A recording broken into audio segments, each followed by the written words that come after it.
Hello friends, मेरे desire classes में आप लोग का बहुत बहुत नए सेशन में स्वागत करता हूं। तो यहाँ पे हम देखते थे, यहाँ पे छत्तीसगढ़ के इतिहास जो आपके एग्ज़ाम पे बेस पे क्वेश्चन को तैयार किया गया है।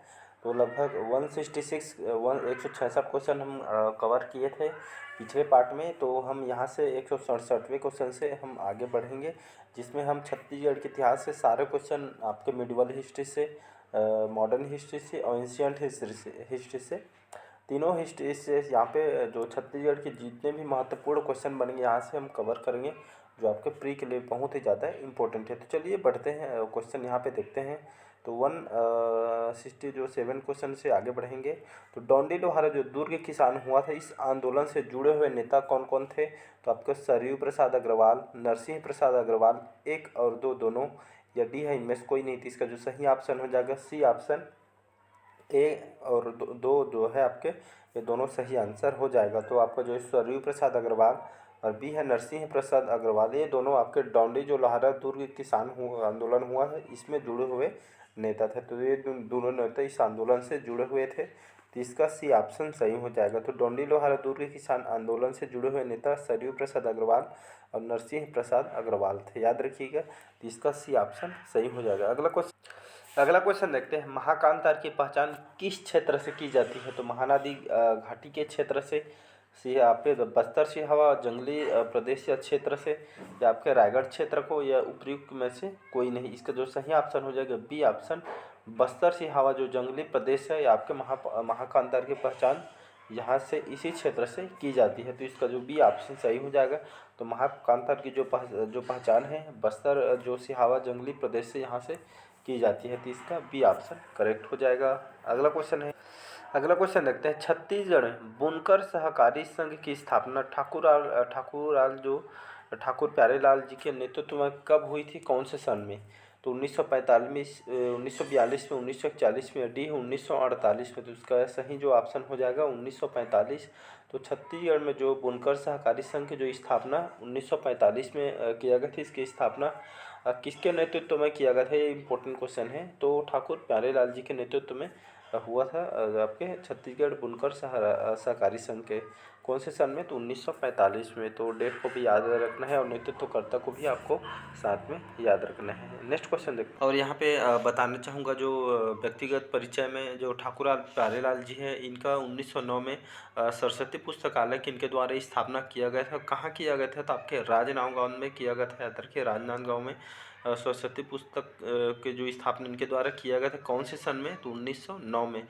इसी तरह 1920 में इन्होंने बीएनसी मिल हड़ताल का नेतृत्व इन्होंने किया था। तो इम्पोर्टेंट है, 1920 में आपका इस बीएनसी मिल हड़ताल हुआ था, जिसके नेतृत्वकर्ता आपके प्यारेलाल जी थे। और कुल लगभग 36 दिन तक यहाँ आपका हड़ताल चला था। 1930 में पट्टा मत लो तथा लगान मत लो आंदोलन इनके द्वारा चलाया गया था। और 1945 में छत्तीसगढ़ में भूदान आंदोलन और सर्वोदय आंदोलन का भी कमान इनके द्वारा संभाला गया है। तो ये सारे फैक्ट को आपको याद रखना है। अगला क्वेश्चन देखते हैं, सविनय अवज्ञा आंदोलन के दौरान किसने पत्र बम के द्वारा सांकेतिक प्रहार की क्रांतिकारी योजना प्रस्तुत की थी?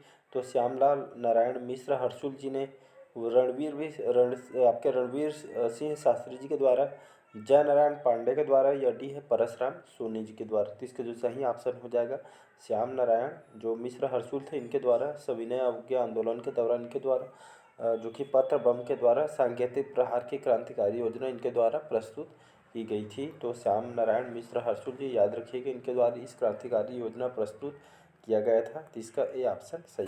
अगला क्वेश्चन देखते हैं, छत्तीसगढ़ में आर्यों का जो प्रवेश और प्रसार किस काल में हुआ था? तो उत्तर वैदिक काल में, ऋग वैदिक काल में, पाषाण काल में, या डी है इनमें से कोई नहीं। इसका जो सही ऑप्शन हो जाएगा उत्तर वैदिक काल में। तो छत्तीसगढ़ में जो आर्यों का प्रवेश या इनका आवागमन वगैरह है, प्रसार किस काल में हुआ था? तो इनका जो आवागमन काल या प्रवेश काल उत्तर वैदिक काल में आर्यों का आवागमन हुआ था। तो ये भी आपको याद होना चाहिए। इसका ए ऑप्शन करेक्ट हो जाएगा। अगला क्वेश्चन देखते हैं, छत्तीसगढ़ मिले मिट्टी के जो परकोटों वाले गढ़ों का संबंध मौर्य सम्राट अशोक के अभिलेख में उल्लेखित किस राज्य से जोड़ा जाता है? तो पांड्य, आट्विक, चोल, या दक्षिण कोसल। इसका सही ऑप्शन हो जाएगा आट्विक, याद रखिएगा। तो छत्तीसगढ़ से मिले जो मिट्टी के जो परकोटे वाले गढ़ों का संबंध मौर्य सम्राट अशोक के अभिलेख से उल्लेखित आपके कौन से राज्य से जोड़ा जाता है? तो आठवीं से जोड़ा जाता है, याद रखिएगा। तो छत्तीसगढ़ से मिले मिट्टी के जो परकोटों वाले गढ़ों का जो संबंध मौर्य जो सम्राट अशोक के अभिलेख में उल्लेखित आठवीं राज्य से जोड़ा जाता है। तो इसका बी ऑप्शन करेक्ट हो जाएगा। अगला क्वेश्चन देखते हैं, राजा दशरथ की जो पत्नी थी कौशल्या किस राज्य के नरेश की पुत्री थी। तो इम्पोर्टेंट क्वेश्चन ये भी आपके पीएससी में पूछा गया है। तो उत्तर पंचाल, दक्षिण पंचाल, दक्षिण कौशल या आपका डी है आपके प्राग कौशल। तो इसका सही ऑप्शन हो जाएगा दक्षिण कौशल, सी ऑप्शन। तो राजा दशरथ की जो पत्नी कौशल्या थी मतलब भगवान राम जी की माता की उनकी नाना घर समझ सकते हैं। तो कौन सी राज्य के नरेश की पुत्री थी।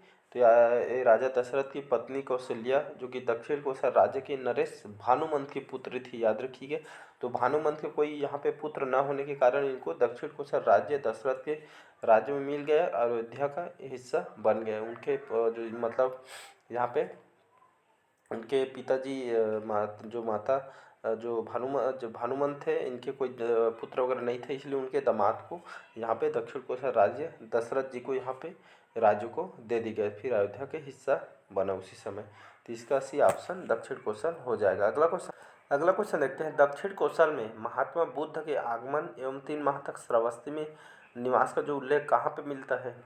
तो हेनसांग के यात्रा वृतांत में, अवदान शतक में या आहान संस्कृति में या एक या दो दोनों में। तो इसका सही ऑप्शन हो जाएगा हेनसांग की यात्रा वृतांत में और अवदान शतक में। तो दक्षिण कौशल में महाबुद्ध के आगमन के 3 माह तक श्रावस्ती में जो निवास का उल्लेख कहाँ कहाँ मिलता है। तो हेनसांग के उनके यात्रा वृतांत में मिलता है और अवदान शतक में मिलता है। तो दक्षिण कौशल में महात्मा जो बुद्ध थे, इनके आगमन में 3 माह तक श्रावस्ती में निवास का उल्लेख हेनसांग के उनके जो यात्रा वृतांत तथा अवदान शतक में इनकी जानकारी मिलती है। तो इसका डी ऑप्शन करेक्ट हो जाए। अगला क्वेश्चन देखते हैं, रुद्री नवागांव जो आपके धमतरी में है, यह जो वन सत्याग्रह है कौन से पुलिस को यहाँ पे गोली मारा गया था। तो दाऊ डोमार सिंह को, बाजीराव कृदंत को, मिंटू कुम्हार को या आपके विशंभर पटेल को। इसका सही ऑप्शन हो जाएगा रुद्री नवागांव जो धमतरी में एक वन से संबंधित सत्याग्रह है। इसमें जो मिंटू कुम्हार जो पुलिस थे इनको गोली मारा गया था। तो रुद्री नवागांव जो धमतरी वन सत्याग्रह अगस्त 1930 में हुआ था, यह यह एक आक्रामक आंदोलन था, याद रखिएगा। तो रुद्री नवागांव जो कि 22 अगस्त 1930 में यह सन सत्याग्रह में हुआ था। 22 अगस्त 1930 में कौन से स्थान पे, धमतरी में। इसका नेतृत्वकर्ता कौन है। तो छोटेलाल श्रीवास्तव, याद रखिएगा। इसके नेतृत्वकर्ता छोटेलाल श्रीवास्तव जी हैं, याद रखिए। इन मिंटू कुम्हार जो इनको पुलिस गोली इसमें मारा गया था। तो इम्पोर्टेंट क्वेश्चन है। अगला क्वेश्चन देखते हैं, किस वाकटक नरेश के शासनकाल में दक्षिण कौशल पर वाकटकों का अधिकार प्रथम बार स्थापित हुआ था। तो नरेंद्र सेन प्रथम, प्रवर सेन द्वितीय या नरेंद्र सेन द्वितीय। इसका जो सही ऑप्शन हो जाएगा प्रवर सेन जो प्रथम थे। इस वाकटक नरेश के शासनकाल में दक्षिण कौशल पर वाकटकों का अधिकार जो कि पहले बार या प्रथम बार स्थापित हुआ था। तो इसका बी ऑप्शन करेक्ट हो जाएगा। अगला क्वेश्चन देखते हैं, छत्तीसगढ़ में स्वयं सेवक जो संगठन की स्थापना कब हुई थी। तो 1930 में, 1931 में, 1932 में या डी है 1933 में। इसका जो सही ऑप्शन हो जाएगा बी ऑप्शन 1931। तो छत्तीसगढ़ में जो स्वयं सेवक जो संगठन है इसकी स्थापना जो है सन 1931 में किया गया था। तो इसका बी ऑप्शन आपको याद रखना है। अगला क्वेश्चन देखते हैं, नगरी सिहावा क्षेत्र के आदिवासियों का जो जंगल सत्याग्रह किस वर्ष प्रारंभ हुआ था। तो 1922 में, 1927 में, 1920 में या 1926 में। इसका जो सही ऑप्शन हो जाएगा 1922। तो नगरी जो सिहावा क्षेत्र के आदिवासियों का जो जंगल सत्याग्रह, एक आदिवासी जंगल सत्याग्रह हुआ था, कौन से वर्ष में प्रारंभ हुआ था। तो 1922 में हुआ था, याद रखिए। और इसको कहा जाता है छत्तीसगढ़ की प्रथम जंगल सत्याग्रह, इसको कहा जाता है सिहावा नगरी जंगल सत्याग्रह। याद रखिए 21 जनवरी सन 1922 में यह हुआ था। इसके नेतृत्वकर्ता कौन कौन थे। तो श्यामलाल सोम, पंचम सिंह, विश्वंभर पटेल, शुभाराम साहू इसके नेतृत्वकर्ता है सिहावा नगरी जंगल सत्याग्रह के, याद रखिएगा। तो इसका कारण था जो आदिवासी जो वन प्रवेश पर, वन उपयोग पर इसको प्रतिबंध लगाना इसका उद्देश्य थे। तो याद रखिए इसका ये ऑप्शन सही हो जाएगा। अगला क्वेश्चन देखते हैं, छत्तीसगढ़ की रियासतों में एकमात्र जो प्रथम रियासत कौन सी थी जिसमें सर्वप्रथम भारत संघ में प्रवेश की स्वीकृति दी थी। तो रायगढ़, खैरागढ़, शक्ति, चांगबखार। इसका सही ऑप्शन हो जाएगा खैरागढ़। तो छत्तीसगढ़ की रियासतों में जो एकमात्र जो प्रथम रियासत आपका खैरागढ़ रियासत थी जिसमें सर्वप्रथम भारत संघ में प्रवेश की स्वीकृति दी थी। तो याद रखिए इसका बी ऑप्शन सही हो जाएगा। तो छत्तीसगढ़ की रियासतों में एकमात्र जो प्रथम रियासत खैरागढ़ रियासत थी जिसने सर्वप्रथम भारत संघ में प्रवेश की स्वीकृति यहाँ पे दी गई थी। तो याद रखिएगा। अगला क्वेश्चन है, अगला क्वेश्चन देखते हैं। बस्तर के कोरापुट क्षेत्र में जो नल नागवंश के जो संस्थापक निम्न में से कौन से शासक था? तो अर्थपति, सरभ, शिशुक या महेंद्र? इसका सही ऑप्शन हो जाएगा सी ऑप्शन, शिशुक। तो इसके संस्थापक थे आपके शिशुक। याद रखिए। वास्तविक अगर संस्थापक पूछ दे तो आपको वराह राज लेना है। वर्णन कहाँ से मिलती है? तो वायुपुराण से इसकी जानकारी मिलती है। कौन सी मुद्रा इनके द्वारा नलवंशियों के द्वारा चलाया गया था? तो अडेंगा जो आपके केशकाल कोंडा गांव में इसकी जानकारी मिलती है मुद्रा की। तो याद रखिए नलवंशियों की जो मुद्रा है अडेंगा केशकाल कोंडा गांव से इनके जो मुद्रा है प्राप्त हुई है। तो इसका सी ऑप्शन सही हो जाएगा। अगला क्वेश्चन देखते हैं। महाभारत में बस्तर के जो अरण्य क्षेत्र को क्या कहा गया है? तो कांतार, प्राक कौशल, कौशल या दक्षिण कौशल? इसका सही ऑप्शन हो जाएगा कांतार। याद रखिए। तो महाभारत में बस्तर के जो अरण्य क्षेत्र को कांतार कहा गया है। तो महाभारत में बस्तर के जो अरण्य क्षेत्र को कांतार कहा गया है। महाभारत में कौशल, प्राक कौशल, कांतार, बस्तर क्षेत्र का उल्लेख यहाँ पे जानकारी मिलती है। तो इसका ए ऑप्शन कांतार सही आंसर हो जाएगा। अगला क्वेश्चन देखते हैं। भूमकाल विद्रोह के सूत्रधार कालेंद्र सिंह कौन थे? तो बस्तर राज्य के दीवान थे, सुकमा के जमींदार थे, जनजातियों के बैगा थे या आपके डी है इनमें से कोई? तो इसका जो सही ऑप्शन हो जाएगा बस्तर राज्य के दीवान थे कालेंद्र सिंह। याद रख। भूमकाल विद्रोह कौन से सन में हुआ था?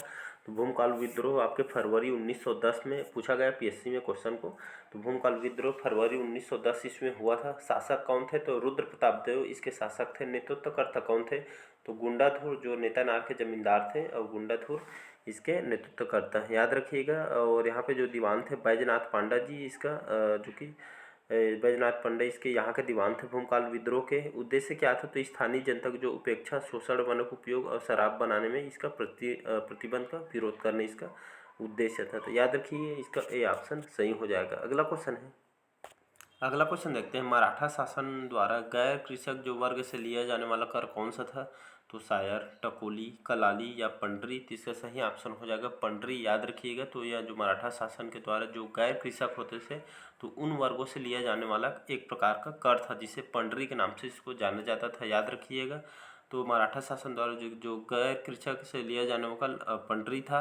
और मादक द्रव्य जो लगने वाला कर आपका कलाली, आयात निर्यात कर, शायर कर कहा जाता था। तो याद रखिए मराठा शासन द्वारा बहुत से यहाँ पे कर इनके द्वारा लिया जाता था। तो उसी तरह जो आपका जो गैर कृषक वर्ग से यहाँ पे पंडरी कर यहाँ पे लिया जाता था। मादक द्रव्य पदार्थ पर यहाँ पे कलाली लिया जाता था और आयात निर्यात पर शायर कर लिया जाता था। तो इसका डी ऑप्शन सही हो जाएगा। तो आज का जो सेशन है यहीं तक रखते हैं। बाकी जो क्वेश्चन हम कल कवर करेंगे। तो आज का जो सेशन यहीं तक रखते हैं। बाकी जो क्वेश्चन है हम अगले पार्ट में करेंगे। तो अच्छा लगे चैनल को लाइक, सब्सक्राइब और कमेंट कीजिए। तो चलिए बस आज के लिए थैंक यू।